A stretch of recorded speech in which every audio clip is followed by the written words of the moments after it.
Okay, another question from H, which is closer po sa BS Accountancy. Thank you, sir.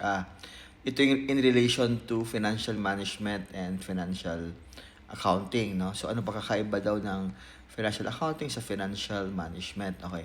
Ano yung closer doon? Of course, financial accounting, no? H. Because financial accounting is, of course, accountancy yun, accounting yan, no? Unlike financial management, again, is more on finance, no? So, finance po siya. At the same time, more on uh, cash management, more on capital expenditure, no? Pero don't get me wrong, Asia, financial management is also part of the CPA board exam, no? So, if you will take the BS Accountancy, you will also take financial management course, no? Kaya, yon. So, better pa din na kumuha ka, no, ng BS Accountancy.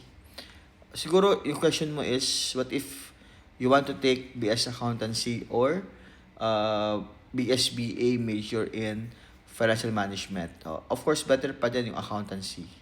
Kasi accountancy or BS Accountancy is makitake ka ng board exam. So, you can take the CPA board exam. In finance naman, in financial management naman, you can take naman finance analyst, no, or certified finance analyst, CFA. Although CFA is not a or not a local exam, no. So CFA is an international accreditation.